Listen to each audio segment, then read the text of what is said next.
How much time have you put into artificial intelligence and a lot? We do a lot of work in my lab on AI. What about sex robots? Like, what rules should they give for sex robots? Yeah. And how much could that damage interpersonal relationships? Yes, that's a great question. That's exactly the right question in my view. So our concern with sex robots from a liberty point of view should not in the slightest be whether you enjoy a sex robot. It's your business. Right. You buy a bot, do what you want. I really don't – I would be hard-pressed to object. The problem is with sex – well, let's back up from the less provocative. Let's come back to sex. Okay. Let's pick a simpler example first. Okay. Let's talk about your children talking to Alexa. Okay. So the person who designs Alexa wants to make your child's experience easy and pleasant. And as part of the programming of Alexa, because they want to make Alexa the obedient servant of your child, it doesn't require your child to say, please, Alexa, would you play the music for me? Your child can be as rude as she wants to Alexa, and Alexa will do what she wants. What you should be concerned about, however, is not your child's interaction with Alexa. What you should be concerned about is what your child is learning from interacting with Alexa that then she takes to the playground. So now she's rude to other children. So Alexa is corroding our social fabric. Alexa, in this example, is making children rude to each other.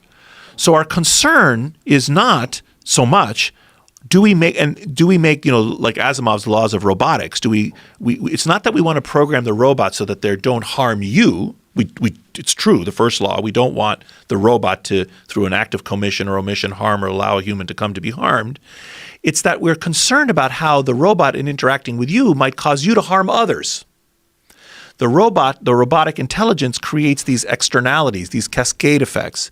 So in the Alexa example, we might want to regulate the programming of devices that speak to children, not because we want to deprive your daughter of the right to speak how she wants, but because we recognize that robot is going to cause your daughter to be rude to other people. Is it really? Do you really think yes, that the Alexa example. Alexa, what's the weather? That would make your slowly child... but surely, I think it will contribute. So it's an example. It's not like I'm not arguing that Alexa should become ornately. I think it's so novel to kids that they know it's not a person. I don't think it really. All right, but we're using these examples to build the thing. So let's talk about the sex robots now. So some people believe that actually the emergence of sex robots, which will surely appear in the next 10 or 20 years, will be a fantastic boon. They think that people will be able to experiment. You'll be able to experiment with same-sex relationships, for example, group sex. You might learn to be a better lover. So you could practice with the robots, and therefore you'd be more experienced when you were having sex with a real human.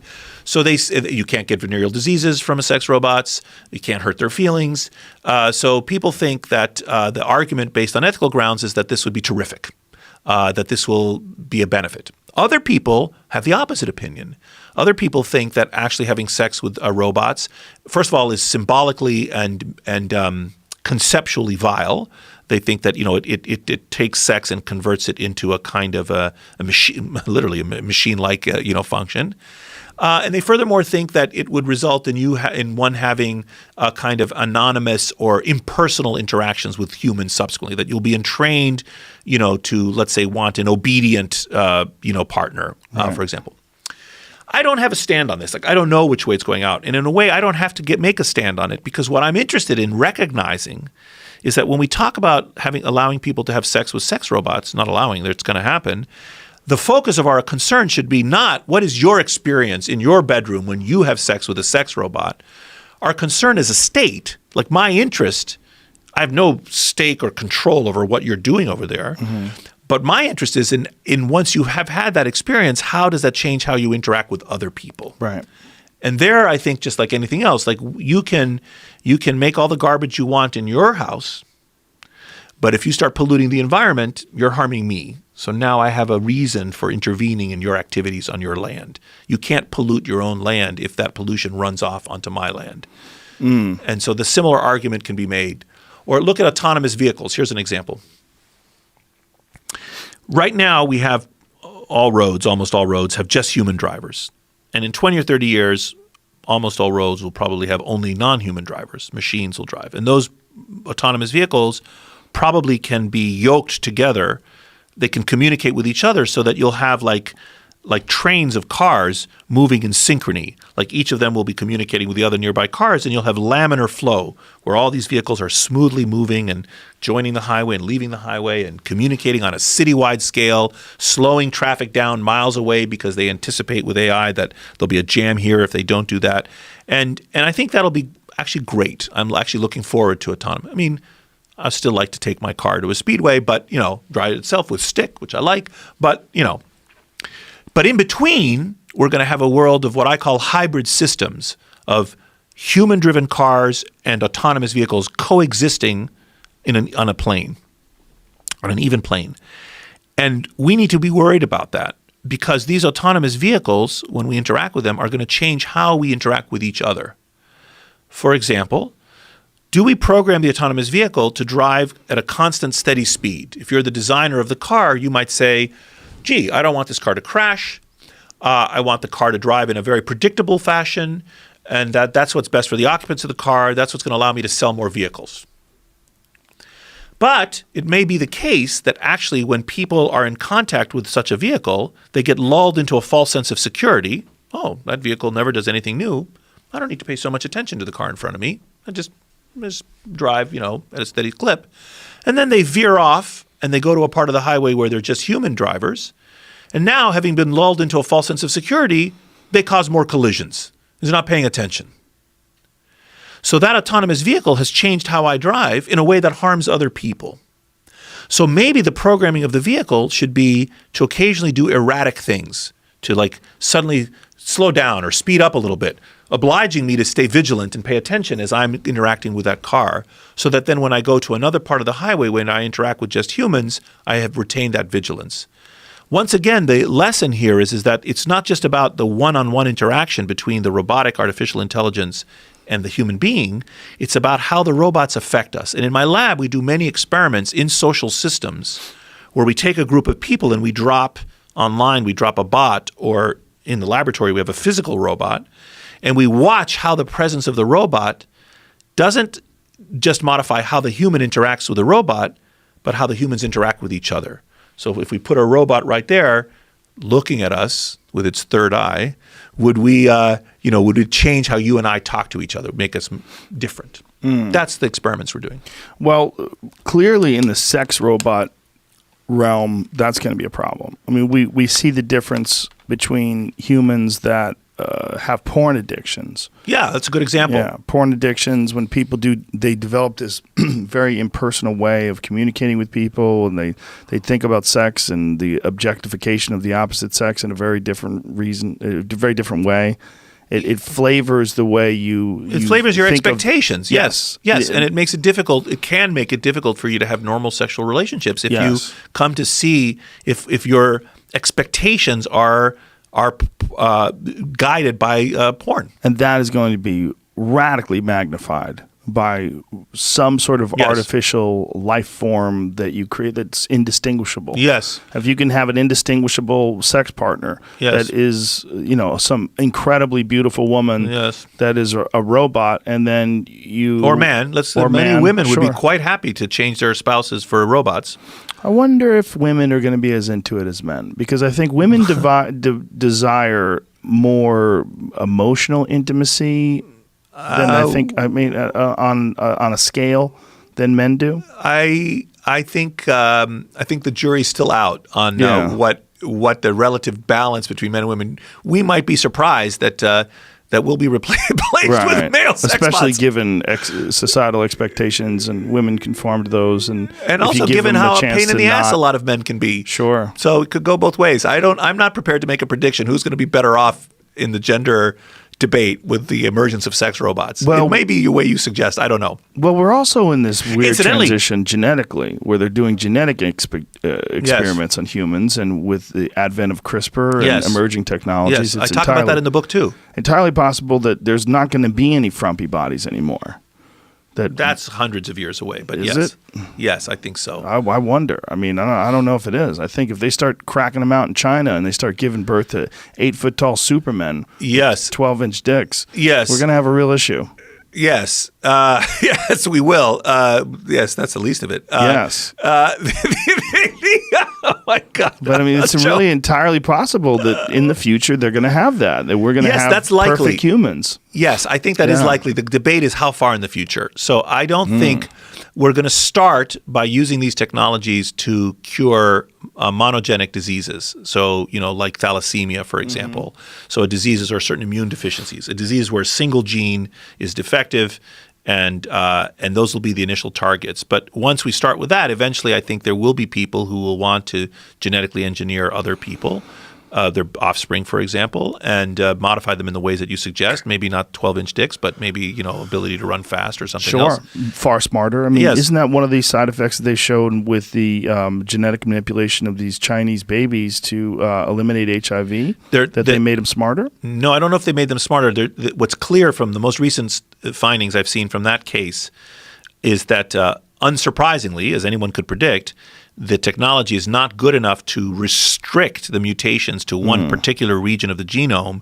So there were other changes in the genome in these children that occurred elsewhere rather than the targeted region, which was to increase their immunity to HIV. Right. And we don't know what those are. But those could kill those kids quickly. We could make them better in some ways. We have no way of knowing yet. But I think the conclusion was that it increased their intelligence.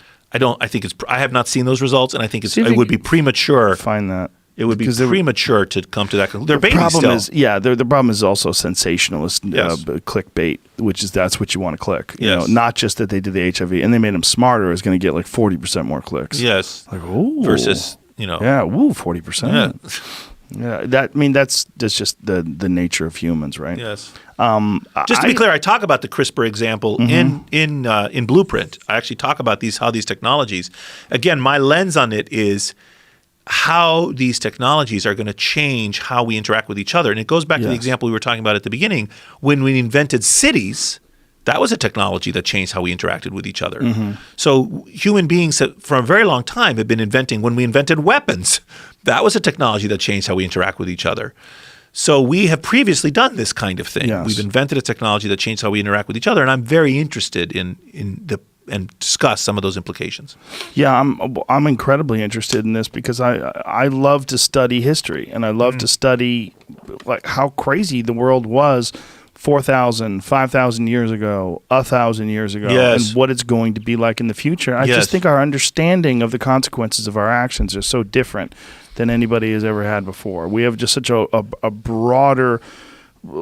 First of all, we have examples from all over the world now that we can study very closely, which I don't think really was available to that many people up until fairly recently. I'm sorry, you're saying the examples are more numerous or our capacity to discern them is higher? Our capacity to discern them and just our in-depth understanding of these various cultures all over the world. Like what you've been telling me today about the divers and others. We just have so much more data. Yes. And so much more of an understanding than ever before. Yes. I love the idea that we are, I believe that this is probably the best time ever to be alive.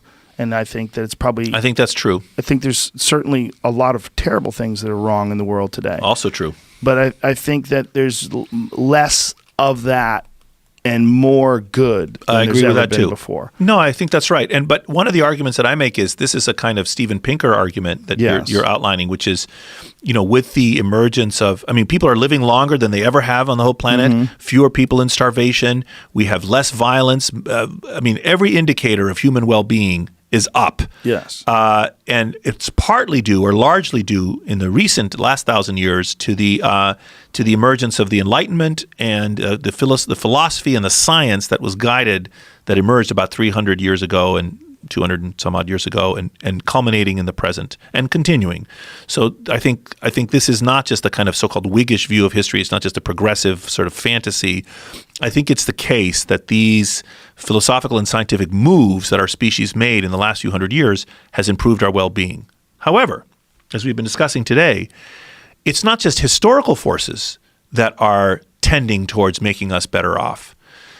A deeper and more ancient and more powerful force is also at work, which is natural selection. It's evolutionary and not just historical forces that are relevant to our well-being. And we don't just need to look to philosophers to find the path to a good life. natural selection has equipped us with these capacities for love and friendship and cooperation and teaching and all these good things we've been discussing that also tend to a good life. So yes, I totally agree with you. We're better off today than we've ever been on average across the world. However, it's not just that that's contributing to our well-being. This natural selection is literally why we are in this state now and why we were hoping this trend will continue. Yes. And we will be in this better place 50 years from now, 100 years from now. Well, natural selection doesn't work over those time scales, so those are historical forces. But the point is we are set up for success. Yes. We are equipped with these, you're given 5 fingers, which make it possible, and an opposable thumb, which allows you to manipulate tools. So natural selection has given you an opposable thumb. Culture lets you use a computer. Do you worry about the circumventing of this natural process by artificial intelligence? That artificial intelligence is going to introduce some new, incredibly powerful factor into this whole chain of events. That by having sex robots and sex or robot workers, yes, things becoming automated. Yes, I'm concerned. I mean, this is I think. Well, I'm very concerned about how technology is going to affect our economy. These concerns were not the first generation to face these concerns. There were similar concerns with the Industrial Revolution, that workers were being put out of work when machines were invented. Nevertheless, work persisted. People still had jobs to do. There was a disruption. There's no doubt about it. I think Google and the information revolution and these types of robotic automation are disruptive. They're going to affect how we allocate labor and capital and data in our society. There's no doubt about all of that. I thought you were alluding to, just to check if you were, to the debate, which I don't know the answer to, on whether AI will, are we going to face like a Terminator type existence where, the machines rise up and kill us all or not? And, very smart people are on both sides of that debate. And I read them all and I'm like, he's right. And then I read the guy that has the opposite opinion. I'm like, no, he's right. And then it goes back and forth. I don't know who's right. Well, it goes back to nuance, right? Yes, it is nuanced, but it's hard to know whether, and again, we're not talking over our lifetimes, we're talking over hundreds of years. Yes. Is there a time 1,000 years from now when the human beings will say, what the hell were our ancestors doing inventing artificial intelligence? They're wiping us out. I don't know the answer to that question. Well, I think there's an issue also with the concept of artificial. Like artificial life, artificial intelligence. I think it's going to be life. It's just going to be a life that we've created. And I don't think it's artificial. I just think it's a different kind of life. I think that we're thinking of biologically based life, of sex, yes. Well, some people reproduction in terms of the way we've always known it as being the only way that life exists. But if we can create something and that something decides to do things, it decides wipe us to out recreate, and live on its own. Yeah, it's silicon-based life form. Yeah. Like, why not? Why does life have to be something that only exists through the multiplication of cells? Yes, that's very charitable of you, and people make that claim. Some people think that those machines in the distant future will look back at us as like one stage of evolution that culminated in them. That we're I've always said that we are some sort of an electronic caterpillar that doesn't know that it's going to give birth to a butterfly. Yes. We're making a cocoon and we don't even know what we're doing. That's a great metaphor. I have a hard time accepting that. Because you're a person. Yes. It's against my interests. Right, but we're so flawed. All these things that we've outlined, all the problems with us, those will go away with artificial intelligence. This is a deep philosophical question, Joe. Yeah, I think it's inevitable. And I think if the single-celled organisms are sitting around wondering what the future was going to be like, well, are we going to be replaced? Will they make antibiotics that kill us? Yes. They are going to make antibiotics that kill us. I mean, we are so flawed. We do pollute the ocean. We do pull the fish out of it. Yeah. We do fuck up the air. Yeah. We do commit genocide. Yeah. There's all these things that are real. But the artificial life won't have those problems because it won't be emotionally based. It won't be biologically based. It'll just exist. That's a really good story. We're so flawed. Why not we're not. I'm not going to grant we're flawed. Oh, we're very flawed. We are flawed, but like I said, we have a flawed beauty. Grant it? I'm not going to. We're very flawed. No, we are flawed. I think it's beautiful too, but I think vultures probably think they're beautiful too. That's why they breed with each other. Well, they are beautiful, but the point is, I think we have a flawed beauty. I'm going to stick to my principles that we are, despite our flaws, worth it. There is something wonderful about us, and I think that wonderful creative quality is the reason why we created artificial life in the first place.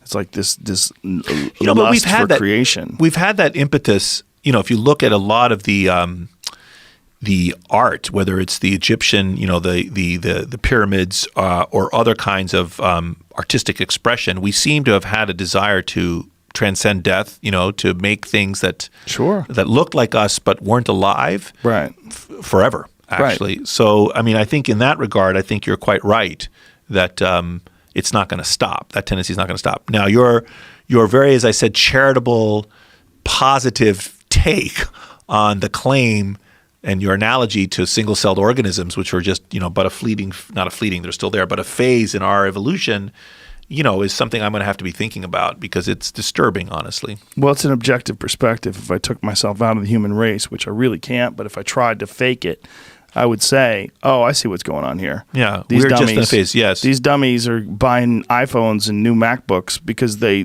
know that this is what's going to help the production of newer, more superior technology. Yes. The more we consume, it's also based, I think, in a lot of ways, our insane desire for materialism is fueling this. Yes. And it could be an inherent property of the human species that it is designed to create this artificial life. And that literally is what it's here for. And much like an ant is creating an anthill and doesn't exactly have some sort of a future plan for its kids and its 401k plan, that what we're doing is like this inherent property of being a human being, our curiosity, our wanderlust, our desire, our culture. All these things. Yeah, all these things are built in because if you follow them far enough down the line, 100 years, 200 years, it inevitably leads to artificial life. Yes, I think that's possible. And of course, we're not going to be alive to test that idea. Maybe we will. Maybe with CRISPR and all this crazy shit that's coming down the line. No, come on, Joe. There's nothing's going to happen. The pace of innovation, people always have been saying, if you go back every decade, people saying, just around the corner. These things take forever. They're very hard. Biological systems are very hard to engineer. Of course, the people who do that kind of work will often, I think a lot of them engage in snake oil. They want to fund their research. Sure, but I think it's entirely possible that there's a 20-year-old listening to this podcast. Who will be 150. Yes, that's possible. Maybe a lot more than that.